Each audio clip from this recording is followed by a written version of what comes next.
आज के इस लेक्चर में हम समझेंगे फ्लोरेसेंस माइक्रोस्कोपी को। ओके, तो जो फ्लोरेसेंस होता क्या है, फ्लोरेसेंट सैंपल क्या होता है, आपने लोअर क्लासेस में थोड़ा बहुत सुना होगा फ्लोरेसेंट मटेरियल के बारे में, ठीक है ना। तो फ्लोरेसेंट मटेरियल क्या होता है? ए फ्लोरेसेंट मटेरियल और a fluorescent sample is a material that emit light, कुछ लाइट एमिट करती है। कब? When it absorbs a light, जब वो लाइट एब्जॉर्ब करती है शॉर्टर वेवलेंथ की। सपोज कि कोई सैंपल है, जब वो एक वेवलेंथ ऑफ लाइट को एब्जॉर्ब करता है शॉर्टर वेवलेंथ की, ठीक है ना। जब वो एक लाइट एब्जॉर्ब करता है और वो लाइट की वेवलेंथ कैसी होगी? शॉर्ट। तो वो कुछ लाइट एमिट करता है, तो ये कुछ लाइट एमिट करता है। और ये जो लाइट इसने एमिट करी, जो एमिटेड लाइट है, ठीक है ना, जो एमिटेड लाइट है तो उसकी वेवलेंथ होगी ज़्यादा, ठीक है ना, उसकी वेवलेंथ ग्रेटर होगी कंपेयर टू जो लाइट इनने एब्जॉर्ब करी थी, ठीक है। This emitted light typically has a longer wavelength, जो एमिटेड लाइट है उसका वेवलेंथ ज़्यादा होता है। And can be of different colour, और डिफरेंट कलर का हो सकता है। जो एमिटेड लाइट है, जो इंसिडेंट लाइट है, दोनों का कलर डिफरेंस हो सकता है, दोनों में डिफरेंस है। Then the absorb light, okay. Fluorescent samples are commonly use in various scientific applications. तो हमें तो अभी बस देखना है कि फ्लोरेसेंस माइक्रोस्कोपी में हम इसको कैसे यूज़ करेंगे, ठीक है ना। फ्लोरेसेंस माइक्रोस्कोपी में कैसे यूज़ करेंगे। So fluorescence microscopy is a special type of optical microscopy where a fluorescent sample को इल्यूमिनेट किया जाता है लाइट के द्वारा, ठीक है।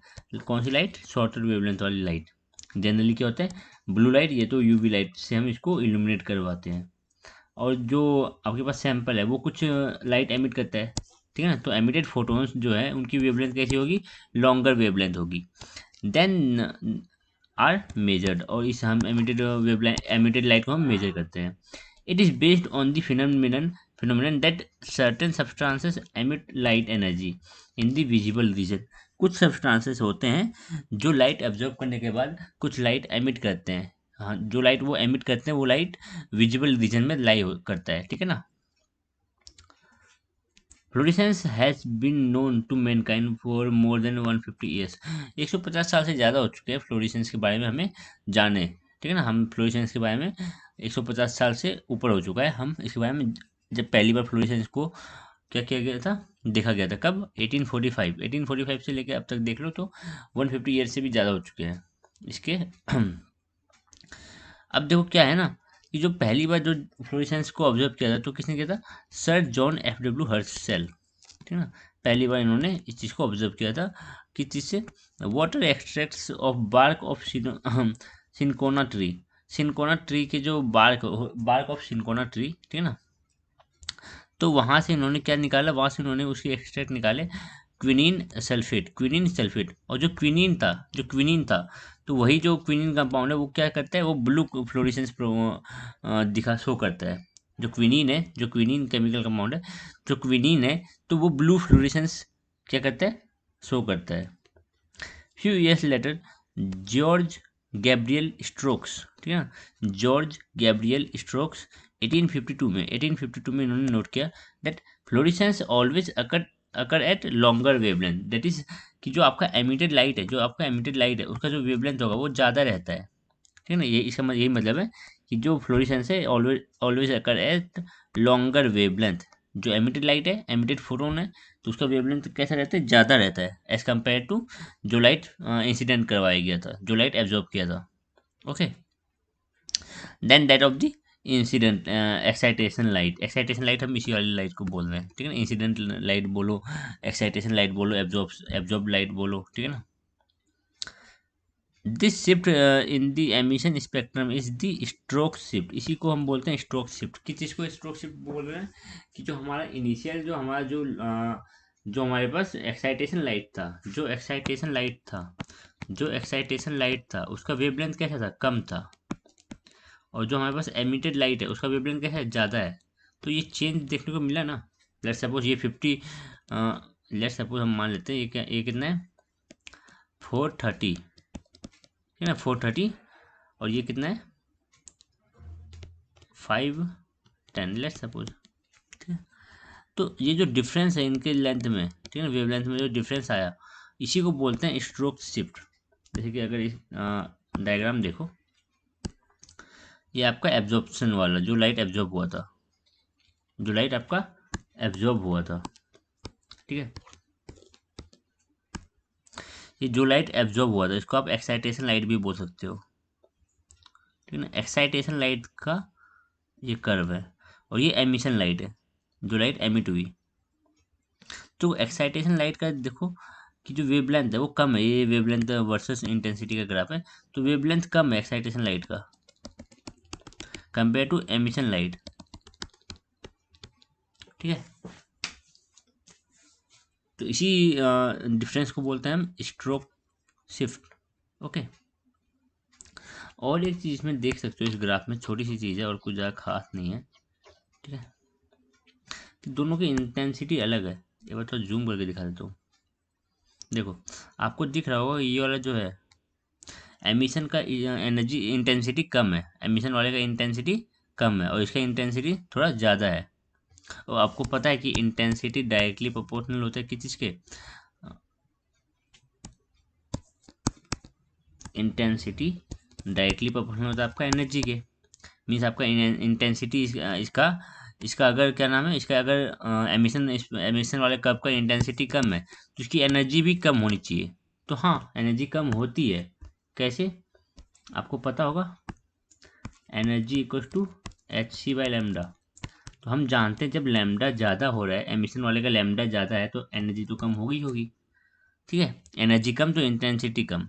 तो emission spectrum sorry emission light का, एमिशन रेस का, एमिशन लाइट का जो वेवलेंथ होता है वो ज़्यादा होता है, एनर्जी कम होता है, इंटेंसिटी थोड़ी कम होती है as compare to absorption light, ठीक है। एब्जॉर्प्शन लाइट को आप एक्साइटेशन लाइट भी बोल सकते हो, ठीक है ना। It is worth nothing from table figure 2.6 that the excitation and emission curve are mirror image of each other। दोनों जो कर्व है आपको एक दूसरे के मिरर इमेज जैसा ही दिख रहा होगा, कुछ ज़्यादा फर्क नहीं है। बट हाँ, except that the wavelength have shifted, जो वेवलेंथ है एमिशन कर्व की वो शिफ्ट हो चुकी है।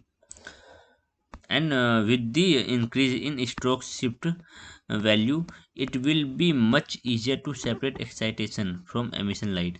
excitation light और emission light, excitation light और emission light दोनों अलग अलग हो जाएंगे, दोनों के ये जो कर्व है बिल्कुल अलग हो जाएंगे। कब? जब इस स्ट्रोक शिफ्ट की वैल्यू और बढ़ जाएगी। जैसे जैसे स्ट्रोक शिफ्ट की वैल्यू बढ़ेगी तो एब्जॉर्प्शन कर्व और एमिशन कर्व दोनों बिल्कुल सेपरेट हो जाएंगे।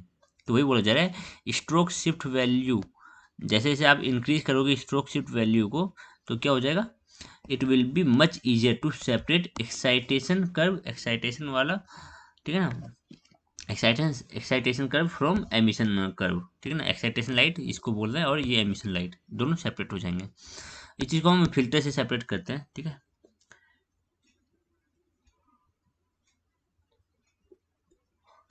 दो टाइप की हम फिल्टर यहाँ पे यूज करेंगे, देखो उससे पहले थोड़ा ये देख लेते हैं। देखो figure 2.7 depicts the Jablonski's energy diagram, which are useful in explaining the molecular transition between the excitation and emission of light energy। देखो ये इसका ग्राउंड लेवल है, आपको पता है ना कि जब इलेक्ट्रॉन अपने ग्राउंड लेवल में है, इलेक्ट्रॉन सपोज ये इस वाले यहाँ पे है, ग्राउंड लेवल पे है, तो जब आप इसको कुछ एनर्जी प्रोवाइड करोगे, ठीक है ना, इसको कुछ एनर्जी प्रोवाइड करोगे तो ये एक्साइटेड स्टेट में आ जाता है, फिर ये वापस अपने स्टेट में वापस आता है तो ये क्या करता है, फोटोन रिलीज करता है, जैसे आप बोल सकते हो लाइट एमिट करता है।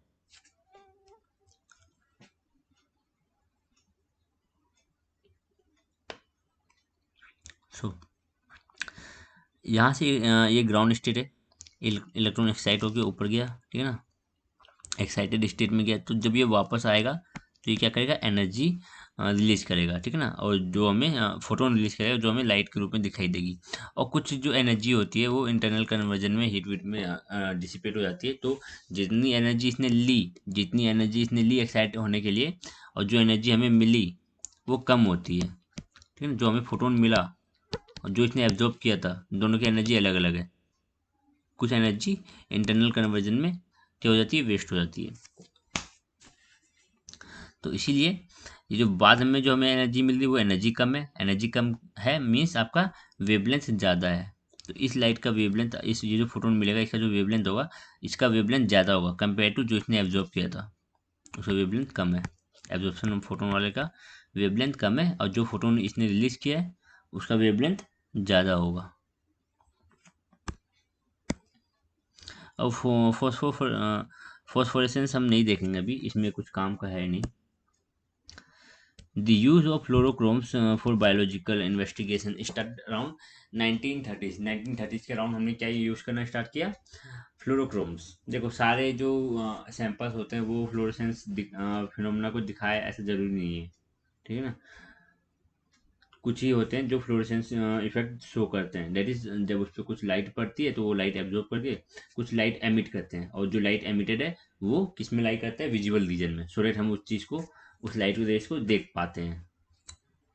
बट सभी सैंपल ऐसा नहीं कर पाते, ठीक है ना।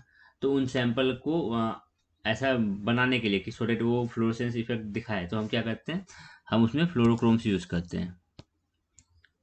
मैनी स्पेसिफिक स्ट्रेन्स, ठीक है ना, stains were known by that time that stimulate the development of fluorescent microscope. तो कुछ स्ट्रेन्स भी थे जिसको यूज करके जो हमारा सैंपल है उसको फ्लोरोसेंस बनाया जाता है।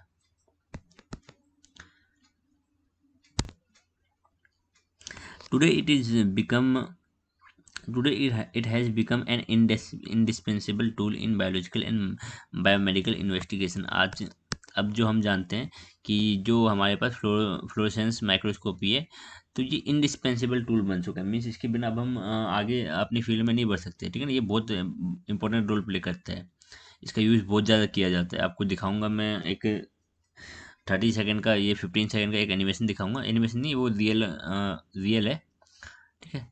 तो आप देख के बता पाओगे हाँ ये फ्लोरोसेंस माइक्रोस्कोपी कितना ज़्यादा यूज़फुल है, ठीक है, कितना ज़्यादा यूज़फुल है वो आप उस चीज़ को देख के गेस कर पाओगे। Some of the common used fluorochromes are listed in table 2.1। Table 2.1 में कुछ फ्लोरोक्रोम्स यूज किया गया, लिस्ट किया गया है। Now we will be proceed to study the basic component of a fluorescence microscope.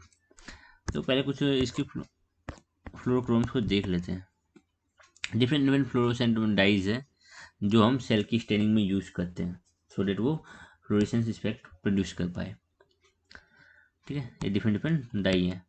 तो ये एक्साइटेशन वेवलेंथ इनका इतना है, ठीक है, और इसका जो एमिशन वेवलेंथ है इतना है। जब ये वाला डाई यूज करोगे तो आप इस नैनोमीटर की वेवलेंथ वाली आप लाइट उस पर इंसिडेंट करवाओगे, और जो लाइट एमिटेड होगी वो कितने नैनोमीटर की होगी, 483 नैनोमीटर की।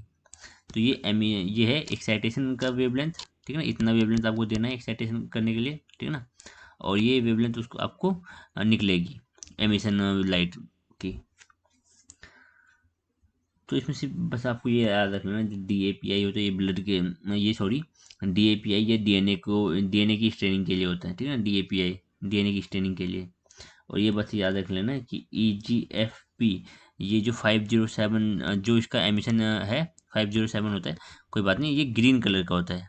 तो कौन सा फ्लोरेसेंस इफेक्ट दिखाता है, ग्रीन कलर का फ्लोरेसेंस दिखाता है, ठीक है ना। तो ये ग्रीन कलर देता है। सारे आपको याद नहीं करने उतने, ठीक है। अब जो बेसिक प्रिंसिपल ये कैसे काम करता है, एक काम करता हूँ मैं अभी आपको थोड़ा इसके बाद कुछ दिखा देता हूँ एक एनिमेशन, आप वो चीज़ देखो फिर आगे बढ़ते हैं हम।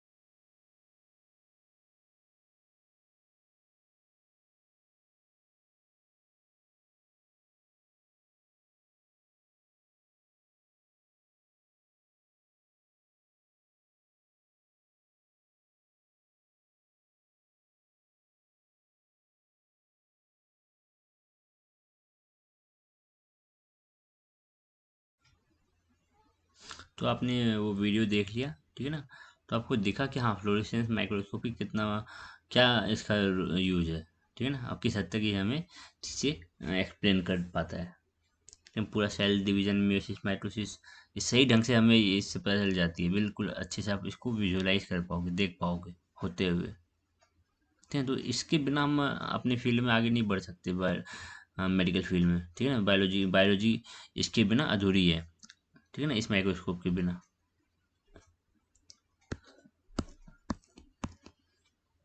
तो हम जितने भी माइक्रोस्कोपी पढ़ रहे हैं हम सभी का यूज़ करते हैं, ठीक है ना, ऐसा नहीं है कि बस आप फ्लोरेसेंस माइक्रोस्कोप यूज़ करोगे बाकी सब नहीं करोगे, तो बाकी सब के अलग अलग यूजेस हैं, ठीक है ना, सब के अलग अलग यूजेस, सब डिफरेंट डिफरेंट जिस टाइप की हमें चाहिए रिजल्ट, तो हम उसके हिसाब से देखते हैं हाँ हमें क्या यूज़ करना पड़ेगा, क्या बेटर रहेगा, ठीक है। तो सभी काम के ही हैं, जैसे आप अभी इसके बाद पढ़ोगे इलेक्ट्रॉन माइक्रोस्कोप माइक्रोस्कोप, तो इसका मतलब ये नहीं है कि इलेक्ट्रॉन इलेक्ट्रॉन माइक्रोस्कोप बहुत अच्छा काम कर रहा है तो ये सब सारे काम के नहीं है, ऑप्टिकल माइक्रोस्कोप ही काम के नहीं है, नहीं ऐसा नहीं है, उन वो अलग काम करता है, ये थोड़ा अलग काम करता है, उसके अलग फ़ायदे इसके अलग फ़ायदे हैं, ठीक है। तो देखो, हाँ, बट हमें, हाँ आप सिंपल है कि हम सिंपल माइक्रोस्कोप यूज नहीं करते, हम कंपाउंड माइक्रोस्कोप यूज करते हैं, अब हम सिंपल माइक्रोस्कोप यूज नहीं करते, ठीक है ना, हाँ ये चीज़ है कि सिंपल माइक्रोस्कोपी जो होता था कि सिंगल लेंस वाला, वो चीज़ हम यूज नहीं करते, हम डबल लेंस वाला ही यूज करते हैं। अब देखो, सिंपल सा है कि आपको पहले लाइट सोर्स है, लाइट सोर्स है, लाइट सोर्स पहले आएगी आपकी एक्साइटेशन फिल्टर के पास, तो एक्साइटेशन फिल्टर लाइट रेस को क्या कर देगा, यहाँ पे बाकी सभी लाइट रेस को रोक देगा और कुछ स्पेसिफिक वेवलेंथ वाली लाइट रेस को ये पास करेगा। ये डिपेंड करता है फिल्टर आपने कौन सा यूज़ किया, एक्साइटेशन फिल्टर आप पे डिपेंड करता है। लेट्स सपोज मैं कोई फिल्टर यूज़ कर रहा हूँ जो परमिट करता है 8 9 सॉरी, जो परमिट करता है 570 नैनोमीटर वाली वेवलेंथ को, जो परमिट करेगा ओनली 570 नैनोमीटर वाली वेवलेंथ को। तो एक्साइटेशन फिल्टर डिपेंड करता है, वो डिफरेंट डिफरेंट एक्साइटेशन फिल्टर आता है, तो आपको कौन सी नैनोमीटर कौन सी वेवलेंथ चाहिए जिसको पास करवानी है, बाकी सबको ये रोक देगा, ठीक है। फिर ये डाइकोरिक मिरर के थ्रू रिफ्लेक्ट होके ये ऑब्जेक्टिव लेंस के थ्रू होते हुए स्पेसिमेन पे आई, ठीक है, लाइट रेस स्पेसिमेन पे आई। अब स्पेसिमेन ने लाइट रेस को एब्जॉर्ब किया, ठीक है ना, इस एब्जॉर्ब किया, अब आपको पता है ये फ्लोरेसेंस दिखाएगा, ठीक है ना, और ये कुछ अलग लाइट प्रोड्यूस करेगा, लाइट एमिट करेगा, और जो ये लाइट एमिट करेगा, जो लाइट ये एमिट करेगा और जो लाइट इसने क्या कहता है एब्जॉर्ब किया था, वो दोनों अलग होंगे, ठीक है। जो इसने एमिट किया उसका वेवलेंथ कैसा होगा, ज़्यादा होगा, उसका वेवलेंथ ज़्यादा होगा, और जो इसने एब्जॉर्ब किया था लाइट उसका वेवलेंथ कम था, वेवलेंथ कम था, ठीक है। फिर ये लाइट ऑब्जेक्ट जो इसने एमिट करी वो लाइट ऑब्जेक्टिव रेस के थ्रू होते हुए डाइकोरिक मिरर के थ्रू गुजरेगी, और वो एमिशन फिल्टर के थ्रू होते हुए ऑक्यूलर लेंस के थ्रू वो हमें डिटेक्टर से दिख जाएगा।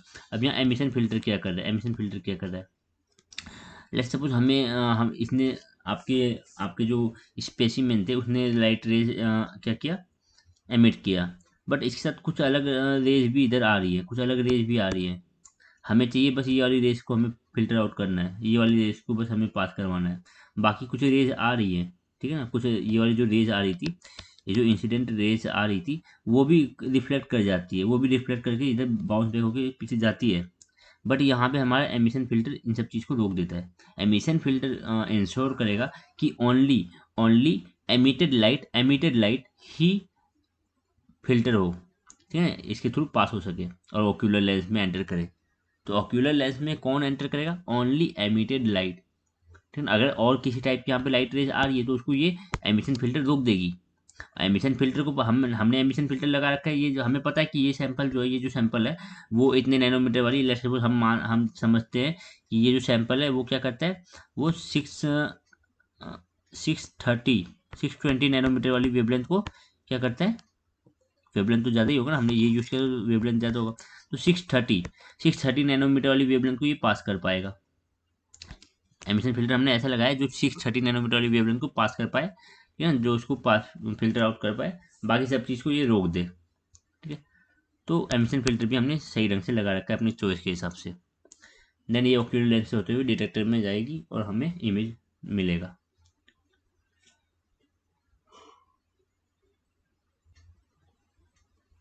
तो ये आपका ये इमेज भी वही चीज़ शो करे जो हमने अभी देखा, ये इमेज भी वही शो कर रहा है, बट यहाँ पे आपको क्या कर लेना है, यहाँ पे आपको ऑब्जेक्टिव लेंस लगा लेना है, ठीक है ना, ऑब्जेक्टिव लेंस लगा लेना है।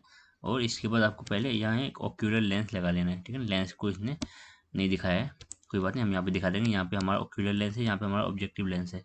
तो आप देख सकते हो जो मरकरी आर्क लैंप हम यूज़ कर रहे हैं सोर्स ऑफ लाइट, तो एक्साइटेशन फिल्टर ने कुछ लाइट रेज को फिल्टर कर दिया, जो हमें चाहिए था, बस उसी उसी को आर पार जाने दिया, ठीक है। और वो सैंपल पे पड़ा, सैंपल ने लाइट एल्यूमिनेट किया, तो हमें सैंपल द्वारा लाइट जो एल्यूमिनेट हो रही है, सैंपल जो है लाइट एमिट कर रही है, तो हमें लेट्स सपोज हमें ग्रीन वाली लाइट को ही चाहिए, हमें यही लाइट चाहिए।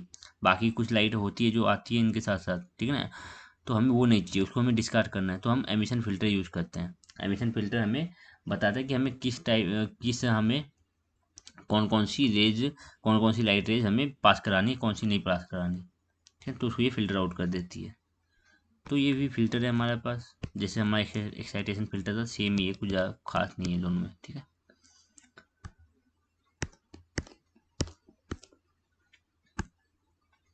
Basically, a fluorescence microscope is meant to excite the specimen with bright light. Bright light के थ्रू आप specimen को excite करो of desired wavelength and separate the weaker emitted light fluorescence from the excitation light. Excitation light से जो हमारा excitation light था उससे आपको क्या अलग कर लेना है, आपको एमिटेड लाइट को अलग कर लेना है, एमिटेड लाइट को अलग कर लेना है। यहाँ पे हमारे पास एमिटेड लाइट को हमारे ये जो लाइट एमिटेड था, एमिटेड लाइट को किसने अलग कर लिया, एमिशन फिल्टर ने, ठीक है ना, बाकी किसी लाइट को इसने पास नहीं होने दिया, तो हमने एमिटेड लाइट को अलग कर लिया। So that the resultant structure has a high contrast against a dark background, ठीक है, जो हमारा रिजल्टेंट आता है वो क्या होता है, हाई कॉन्ट्रास्ट इमेज मिलता है हमें, और with dark background.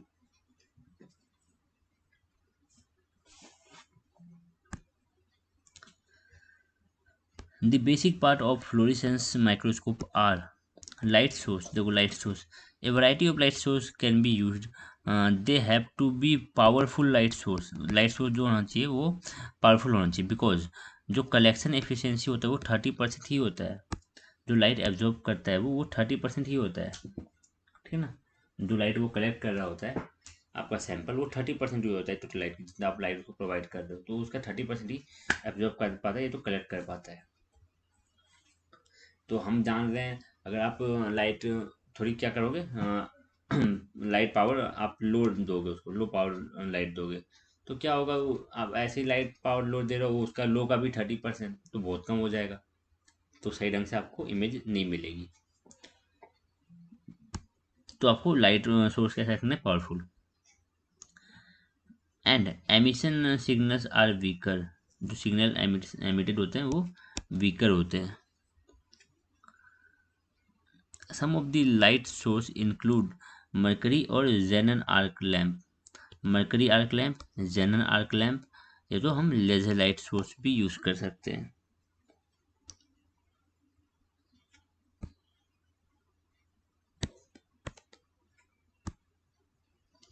Filters, three categories of filters are essentially required.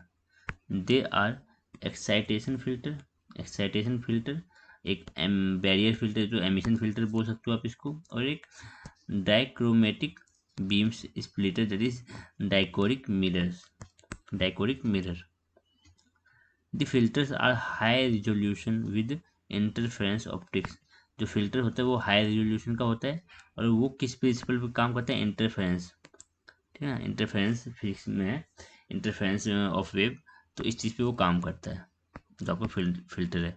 तो बाकी हम फिल्टर के बारे में जानेंगे, फिल्टर वैसे अगर पढ़ने जाओगे तो हाँ बहुत सारी लेयर होती है फिल्टर की, ठीक है ना, सिंपल सिंपल बिल्कुल बारीक बारीक पतली पतली लेयर होती है, आपस में स्टिक होती है, उसकी बिल्कुल हमें जानने की जरूरत नहीं, बस इतना याद रख लेना कि फिल्टर क्या है, हाई रिजोल्यूशन प्रोवाइड करता है, high filter are high resolution with interference optics, ठीक है ना, ये किस प्रिंसिपल पे काम करता है हमारा फिल्टर, इंटरफेरेंस पे, ये जो लाइट रेस को रोक पा रहा है तो वो इंटरफेरेंस के कारण, ठीक है।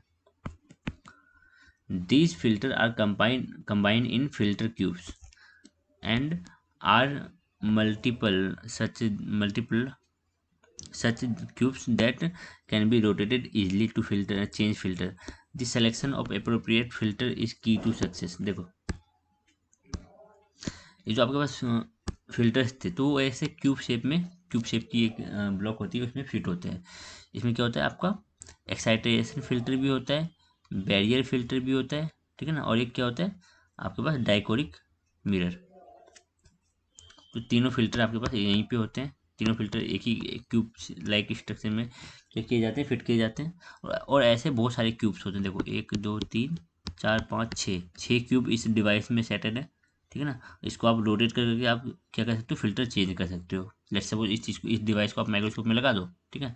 अब आपको चेंज नहीं, मुझे फिल्टर बदलना है, तो इसको थोड़ा सा रोटेट करो तो दूसरा फिल्टर आ जाएगा, फिर रोटेट करो तो तीसरा फिल्टर आ जाएगा, ठीक है। तो जो तीनों फिल्टर्स हैं वो एक क्यूब स्ट्रक्चर में क्या है, कंबाइन है, ठीक है ना। तीनों फिल्टर एक क्यूब स्ट्रक्चर में फिटेड है। और ऐसे बहुत सारे क्यूब्स, ऐसे multiple of cubes, such multiple cubes are can be change by rotating. Rotate करके आप ऐसे बहुत सारे क्यूब आप अपने माइक्रोस्कोप में चेंज कर सकते हो, ठीक है।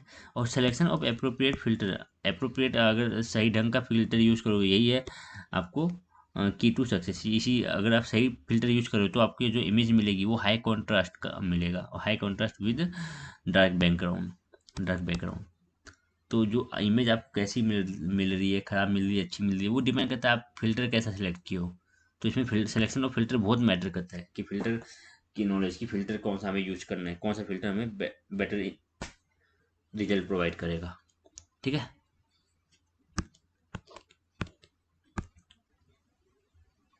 Now, the excitation filter transmits only excitation light. Okay जो एक्साइटेशन फिल्टर था वो किसको ट्रांसमिट कर रहा था, ओनली एक्साइटेशन लाइट को, जो हमारे सैंपल को एक्साइट करे, ठीक है ना, ऑफ द डिजायर्ड वेवलेंथ। और जो हमारा एक्साइटेशन लाइट होगा उसका कुछ एक स्पेसिफिक वेवलेंथ होगा।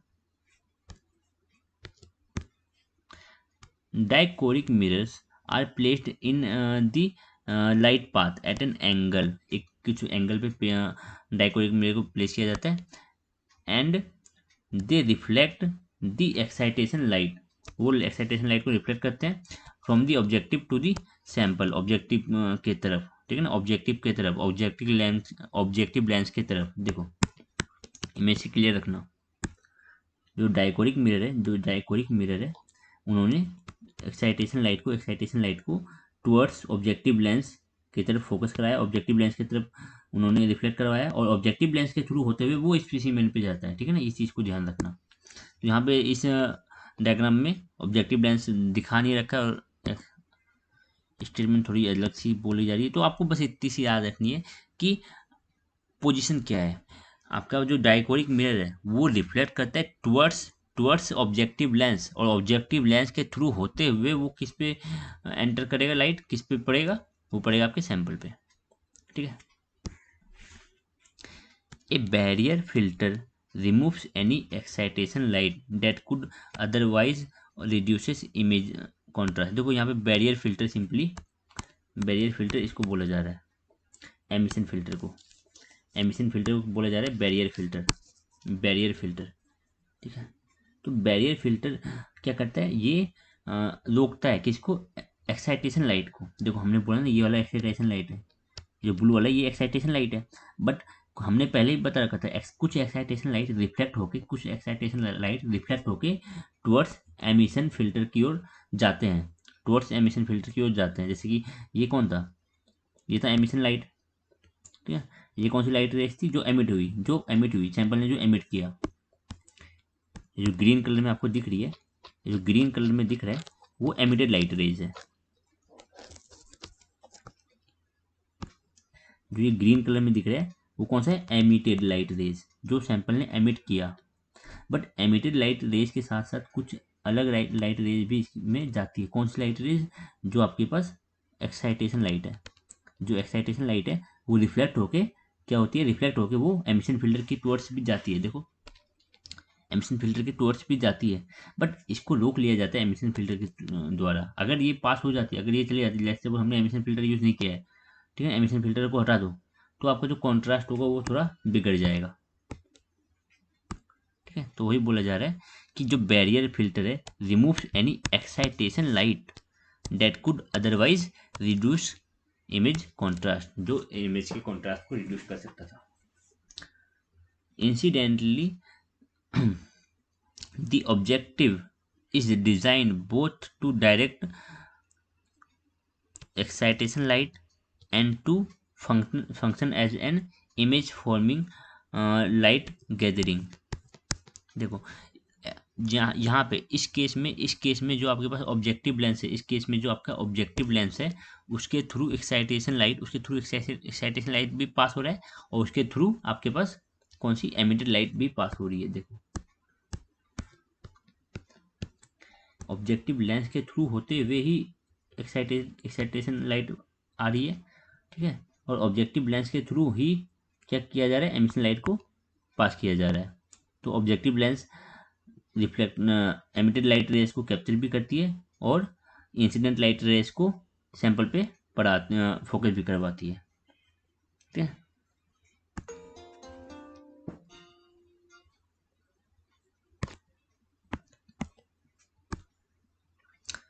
An objective of high numerical aperture is better for getting a bright image। तो हम इस केस में ऑब्जेक्टिव लेंस की न्यूमेरिकल अपर्चर को हमेशा क्या करेंगे, हाई वैल्यू को लेके चलेंगे। तो हम हाई न्यूमेरिकल अपर्चर वाला ऑब्जेक्टिव लेंस इस केस में यूज करेंगे सो डेट हमें इमेज अच्छी मिल सके, ब्राइट इमेज मिल सके।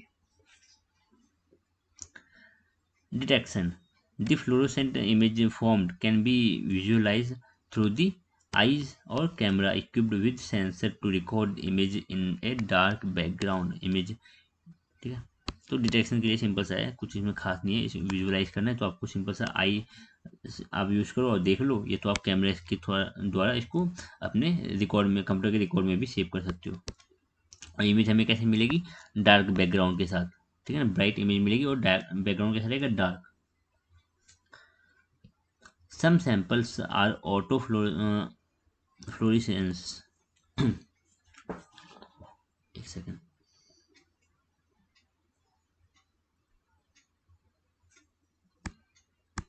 तो कुछ सैंपल वो होते हैं उसके लिए हमें डाई यूज करनी नहीं पड़ती है, ठीक है ना, वो सेल्फ उसमें फ्लोरेसेंस की कैपेबिलिटी पहले से ही होती है, नेचुरल होते हैं वो, ठीक है ना, उनकी खुद की प्रॉपर्टी होती है वो।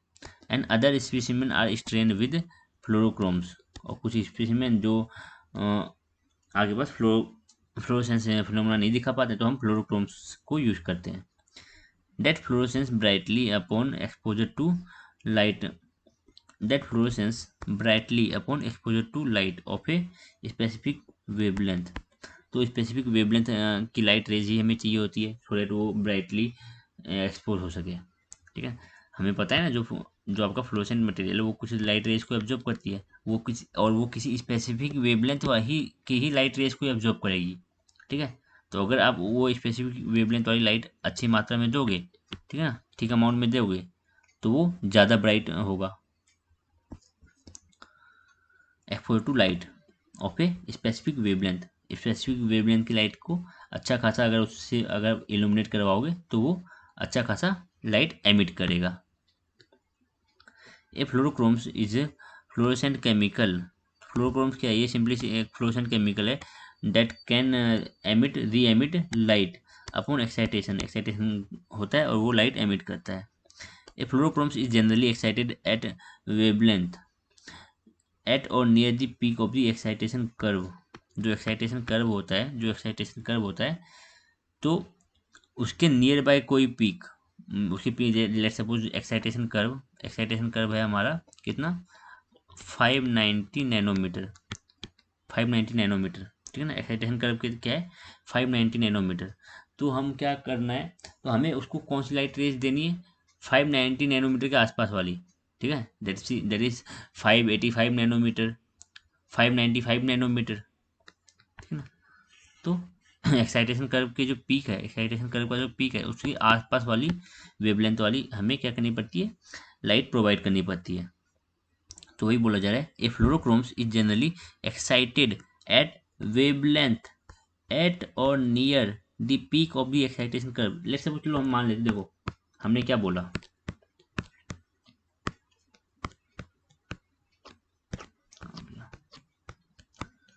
सारे फ्लोरोक्रोम्स मटेरियल है, ठीक है। लेट्स सपोज हम यूज़ करें डापी, हम यूज़ करें डापी।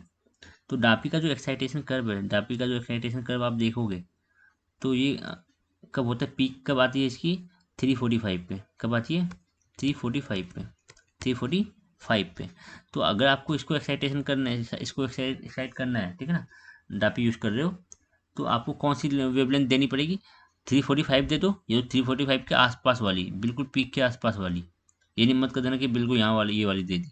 तो हाँ, लाइट वो फ्लोरेसेंट तो दिखाएगा, बट इंटेंसिटी कम होगी तो आपको इमेज बिल्कुल सही नहीं मिलेगा, ठीक है। इमेज कैसी मिलेगी आपको, देख लो, कुछ ऐसी मिलेगी image.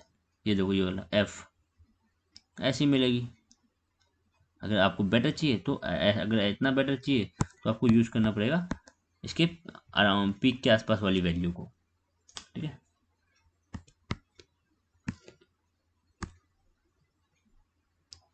Table 2.1 keeps the excitation and emission wavelength of some fluorochromes, हमने देख लिया है। It is also possible to use multiple fluorochromes to stain different component with different colour. Cell में, हाँ सेल में अभी आपने जो मैंने आपको वीडियो लेक्चर दिखाया था, जो एनिमेशन देखा, एनिमेशन नहीं, वो रियल है माइक्रोस्कोप का, ठीक है। तो जब वो आपने देखा तो उसमें आपने देखा स्पिंडल फाइबर और क्रोमोसोम डिफरेंट डिफरेंट कलर से उनको शो किया गया था, ठीक है ना, वो दोनों डिफरेंट डिफरेंट कलर एमिट कर रहे थे। तो हाँ, सेल के अंदर डिफरेंट डिफरेंट और डिफरेंट डिफरेंट ऑर्गेनल को, ये जो डिफरेंट डिफरेंट उसके स्ट्रक्चर को स्टेन करने के लिए डिफरेंट डिफरेंट हम स्टेनिंग यूज कर सकते हैं at the same time. It is also possible to use multiple fluorochromes to stain different component with different colors. Yes. Now, an important consideration in the choice of dye is its quantum efficiency. कि die को अगर आप choose करो कि कौन सी die लेनी है तो उसकी क्वांटम एफिशिएंसी भी हमें देखनी पड़ती है। तो क्वांटम एफिशिएंसी हमेशा कैसे होनी चाहिए, हाई होनी चाहिए। हायर क्वांटम एफिशिएंसी को हम प्रीफर करते हैं। अब क्वांटम एफिशिएंसी क्या होता है, क्वांटम एफिशिएंसी होता है कि नंबर ऑफ फोटोन्स एमिटेड, ठीक है, number of photon emitted divide by number of photon absorb, ठीक है। तो it is the ratio of emitted photon, ठीक है, it is the ratio of number of, it is the ratio of emitted photon to the absorb photon. Emit कितना हुआ और absorb कितना हुआ था, ठीक है, एब्जॉर्ब कितना हुआ था और एमिट कितना हुआ, एमिट कितना फोटोन हुआ। तो ऐसा है कि जब फोटोन एब्जॉर्ब होता है, जब फोटोन एब्जॉर्ब होता है तो ज़रूरी नहीं है कि वो कुछ फोटोन एमिट हो, ठीक है। फोटोन जब एब्जॉर्ब होता है तो वो एनर्जी लॉस हो जाती है, बाकी अदर मॉलिक्यूल से इंटरेक्शन में चली जाती है, कभी कुछ होती है, नॉन रेडियो एक्टिव डिके होती है। तो ऐसा नहीं है कि अगर कोई इलेक्ट्रॉन फोटोन एब्जॉर्ब कर रहा है तो वो हाई लेवल पे जाएगा, एक्साइट लेवल पे, और फिर वो लोअर पे आएगा, फिर वो क्या करेगा, कोई फोटोन एमिट करेगा। ऐसा जरूरी नहीं है कि ऐसा हो ही हो। आपने ये क्लास 11th में ये आपने पढ़ी होगी, ठीक है, बेसिकली केमिकल बॉन्डिंग में आपने ये चीज़ देखा होगा शायद से, ठीक है। जब वो फोटोन एब्जॉर्ब करता है, कभी कभी तो वो एक्साइट हो ही नहीं पाता, ठीक है ना, कभी कभी वो एक्साइट हो ही नहीं पाता क्योंकि वो फोटोन जो था वो उस एनर्जी, उसको उतनी एनर्जी नहीं प्रोवाइड कर पाता सो दैट वो एक्साइट हो सके। कभी एक्साइट होता है तो वो नॉन रेडियो एक्टिव, नॉन, एक सेकेंड, नॉन रेडिएटिव डिके होता है कि वो रेडिएट नहीं कर पाती, एमिट नहीं कर पाता, ठीक है। तो हमेशा ज़रूरी नहीं है कि जब फोटोन आपके पास एब्जॉर्ब हो रही है तो कुछ फोटोन एमिट हो ही हो, ठीक है। तो आपको बस ये याद रखना है कि आपको ये आपको क्वांटम एफिशिएंसी की वैल्यू को क्या रखनी है, हाइयर रखनी है। और क्वांटम एफिशिएंसी क्या होती है, it is the ratio of emitted photon to the absorb photon. तो डाई को सेलेक्ट करने के लिए तो डाई की क्वांटम एफिशिएंसी ज़्यादा होनी चाहिए। किसी भी डाई को जब आप सेलेक्ट कर रहे हो तो आप देखो कि हाँ, उस डाई की क्वांटम एफिशिएंसी अच्छी खासी होनी चाहिए।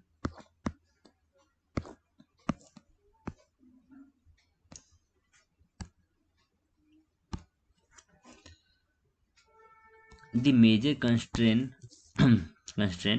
encountered in fluorescence imaging is photo bleaching.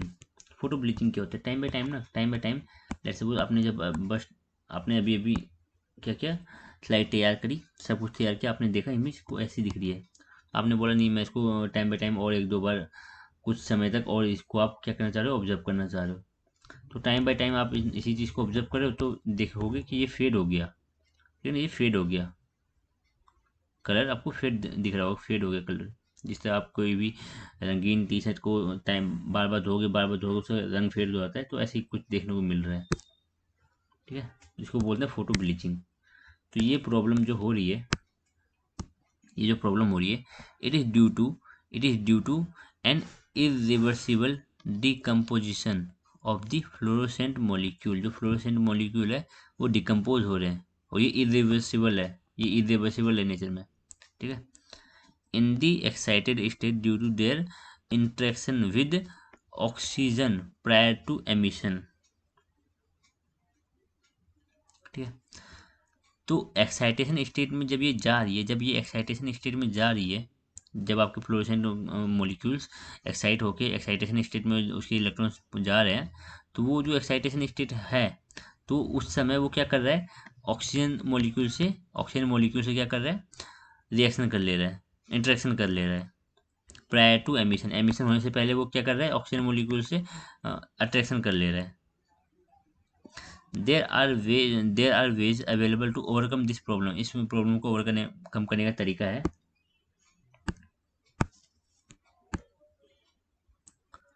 Such as by use of fade resistant compound. Fade resistant compound कुछ ऐसे कंपाउंड हो जाए जिसको आप यूज करोगे तो वो इस चीज़ को रोकेगा, इस फिनोमिनन को फेड होने से रोक देगा। Quantum dots, additional additions of anti fade compound. Anti fade compound को यूज़ कर सकते हो, फेड रेजिस्टेंट कंपाउंड को यूज़ कर सकते हो, ज़्यादा कुछ फर्क नहीं है। और open the shutter only when require. जो आप लाइट सोर्स को, शटर को, लाइट सोर्स को तभी आप यूज़ करोगे जब वो रिक्वायर है, नहीं तो शटर को बंद रखो। ठीक है, लाइट एंटर नहीं कर पा रही लेडीज। ठीक है, इस शटर को आप तभी ऑन करोगे जब रिक्वायर है, नहीं तो इसको बंद रखो, इस चीज़ को बंद रखो, यहाँ पे लाइट सोर्स कनेक्शन कट कर दो लाइट का। लाइट नहीं मिलेगी तो बेफालतू कोई एक्साइटेशन नहीं होगा। जैसे सपोज आपको अभी क्या करना है, अभी आपको 5 मिनट के लिए ऑब्जर्व करना है, तो आपने फट से इस शटर को ओपन किया, लाइट सोर्स आई, फिर एक्साइटेशन हुआ, आप ऑब्जर्व कर रहे हो। फिर आपको चाहिए कि नहीं अब मैं कल सुबह कुछ ऑब्जर्व करना चाह रहा हूँ, तो अब ये शटर बंद कर दो। ठीक है, तब ये एक्साइटेड स्टेट में नहीं रह पाएगा, सिंपल सी बात है। तो हाँ, ये कर सकते हो आप, और यही सबसे बेस्ट है। Open the shutter only when require. ये तो आप एंटी फेड कंपाउंड यूज कर सकते हो। फेड हो रहा है ना, फेड हो रहा है ना, वो फेड हो रहा है तो एंटी फेड कंपाउंड यूज करो, ये तो फेड रेजिस्टेंट कंपाउंड यूज करो।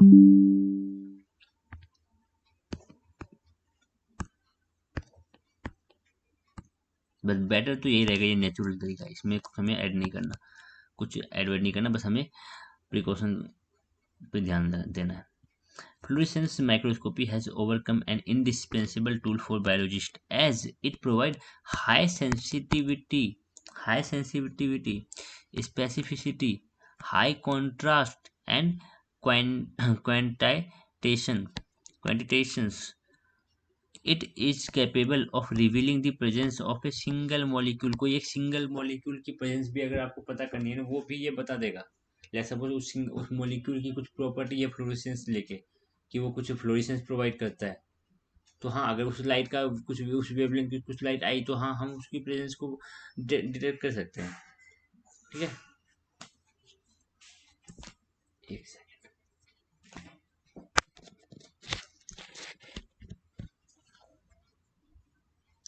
तो हाँ, ये हाई सेंसिटिविटी होती है, specificity, high contrast, quantitation, and capable of revealing the presence of single molecules. ये इसके कुछ क्या है, फायदे हैं।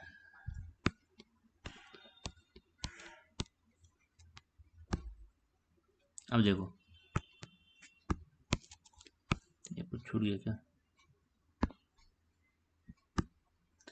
The fluorescent molecule when excited can react with oxygen in its surrounding, leading to the irreversible chemical change that prevent it from emitting fluorescence. This process known as photo bleaching, ठीक है ना, इसी को बोलते हैं photo bleaching, cause a gradual loss of fluorescence intensity during imaging experiments.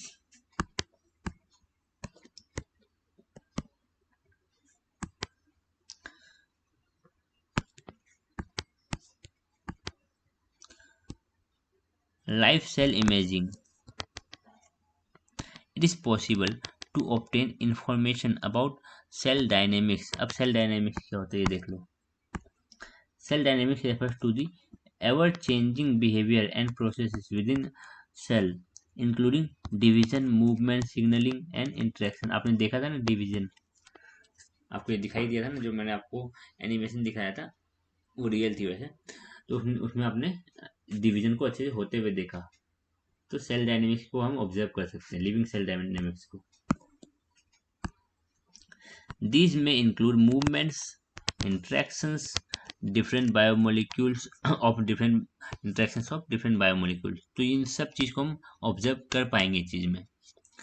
Thus, one can measure the rate of physiological reaction. तो physiological किसी भी फिजियोलॉजिकल रिएक्शंस की रेट को हम पता कर पाएंगे. Binding constant of biomolecular interactions, dynamics changes in cellular structure, ठीक है ना, ये कुछ इसके फायदे हैं, ये चीज़ें हम इससे कर पाएंगे.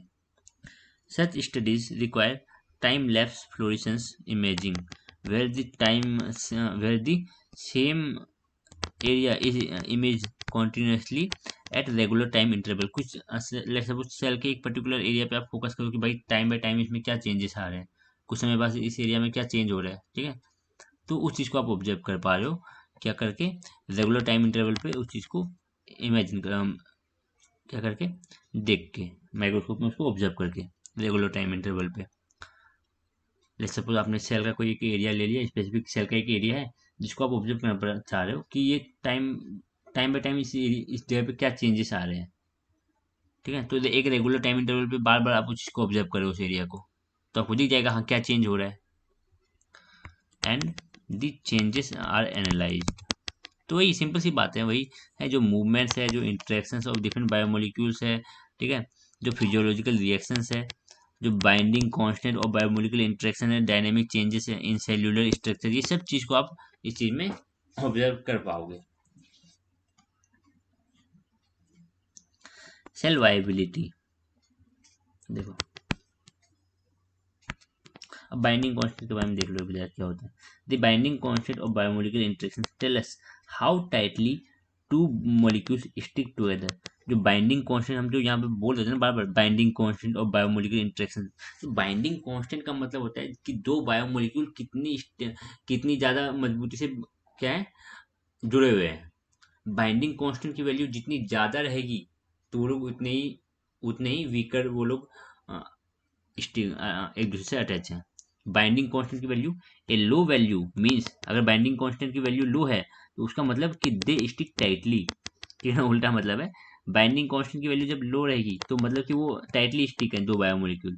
While high value of binding constant means they stick, simple है, they don't stick as well. वो अच्छी मजबूती से वो दोनों चिपके हुए नहीं है, ठीक है.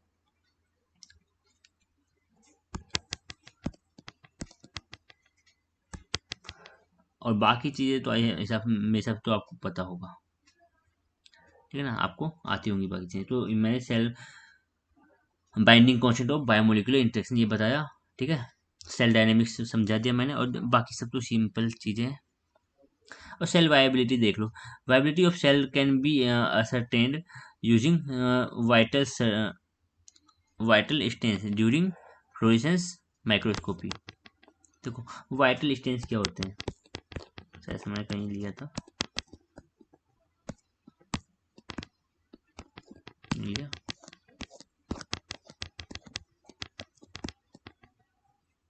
एक सेकेंड. देखो viability of cells, viability of cells की मीन्स आपकी सेल जीवित है या नहीं है. सेल आपकी जीवित है और सही फंक्शन कर रही है कि नहीं कर रही है। तो वाइबिलिटी ऑफ सेल को बताता है।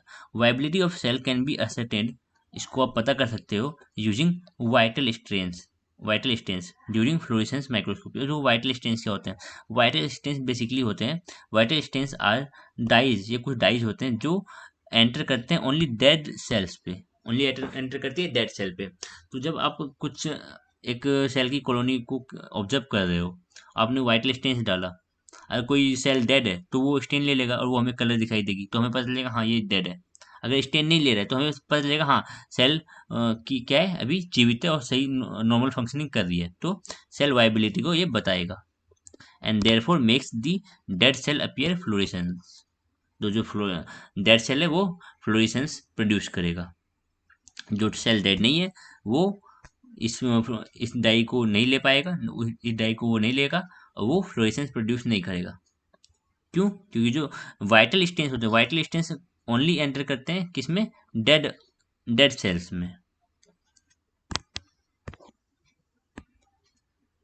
Now immunofluorescence, it requires fluorescent labeling of proteins such as antibodies. It may be either direct or indirect labeling। जो डायरेक्ट लेबलिंग, इनडायरेक्ट लेबलिंग क्या होती है? डायरेक्ट लेबलिंग मीन्स आप सिंपल से क्या करो, ये एंटीबॉडी है, ये आपका एंटीजन है। तो एंटीबॉडी पे हमने क्या कर दिया?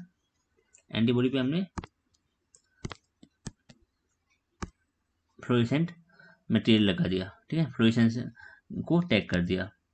अब इसमें क्या कर रहे हैं? इसमें हम, ये क्या है? हमारा एंटीबॉडी है, antibody, primary antibody, primary antibody से कौन जुड़ा हुआ है? Secondary antibody. और सेकेंडरी एंटीबॉडी पे हमने क्या किया है? फ्लोरेसेंट मटेरियल लगाया हुआ है। In direct immuno fluorescence the labeled antibody that is primary is against the targeted antigen। जो लेबल्ड एंटीबॉडी है, ये एंटीबॉडी लेबल्ड है, तो ये टारगेटेड एंटीजन के खिलाफ है। Whereas in case of indirect immunofluorescence, the labeled antibody, जो लेबल्ड एंटीबॉडी है, जो लेबल्ड एंटीबॉडी, ये लेबल्ड एंटीबॉडी है, ये जो एंटीबॉडी है वो लेबल्ड है। ये जो लेबल्ड एंटीबॉडी है ये किसके खिलाफ है? ये अगेंस्ट है प्राइमरी एंटीबॉडी। ये किसके अगेंस्ट है? ये प्राइमरी एंटीबॉडी के अगेंस्ट है। ये हमारा प्राइमरी एंटीबॉडी। तो ये जो लेबल्ड एंटीबॉडी है ये प्राइमरी एंटीबॉडी के अगेंस्ट है। Most often indirect immunofluorescence is used. ज़्यादातर हम ये वाला यूज करते हैं, इनडायरेक्ट इम्यूनोफ्लोरेसेंस। क्यों? क्योंकि इस चीज़ को आप क्या कर सकते हो, इस चीज़ को बना के आप रख सकते हो, स्टोर कर सकते हो, ठीक है ना। ये सेकेंडरी एंटीबॉडी पे आप क्या करना है? सेकेंडरी एंटीबॉडी पे आप लेबलिंग कर दो, ठीक है, लेबलिंग कर दो किसी चीज़ की, फ्लोरेसेंस मटेरियल की, और इसको रख लो। जब भी यूज़ है तो रेडीमेड इसको यूज़ कर लेंगे, हम निकालेंगे और इसको सिंपल से यूज़ करेंगे।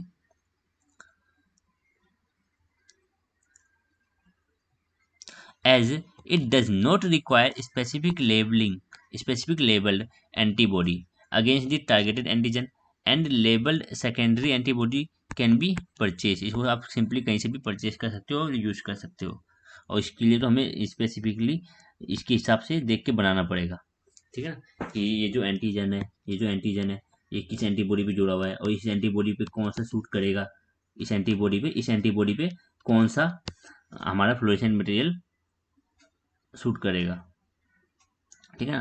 तो ये सब डिपेंड करता है, इसमें हमें कुछ नहीं करना, इसमें हमें बस एक सेकेंडरी एंटीबॉडी पे हमें एक अटैच करके रख देना, और ये सेकेंडरी एंटीबॉडी सब पे ही आके जुड़ सकता है। ये ऐसा नहीं बोलोगे हम, मैं इसके लिए कैपेबल नहीं हूँ, ऐसा नहीं हूँ, ठीक है ना।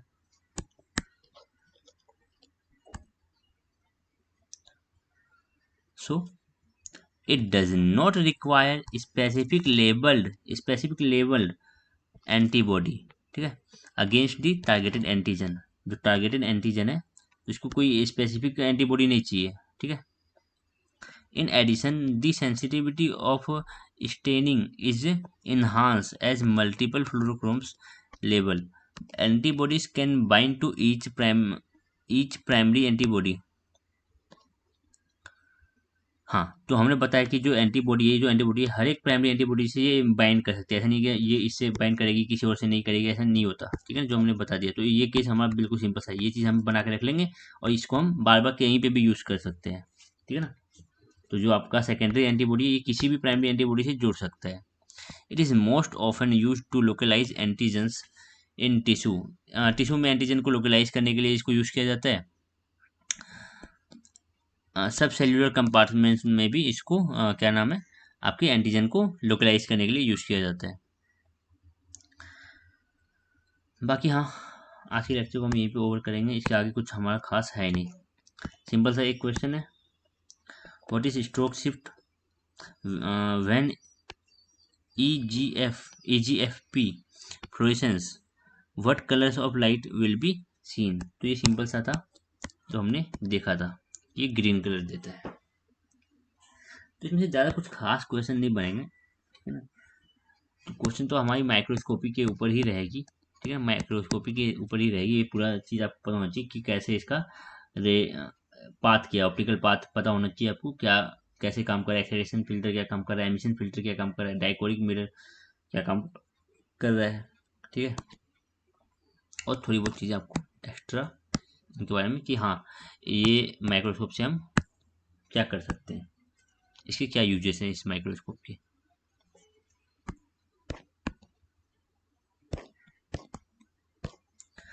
तो अगली क्लास में हम स्टार्ट करेंगे अपना कॉन्फोकल माइक्रोस्कोपी। अभी अब हम खत्म कर चुके हैं क्या, फ्लोरेसेंस माइक्रोस्कोपी। तो मिलते हैं अगले लेक्चर में, तब तक के लिए thank you and have a nice day.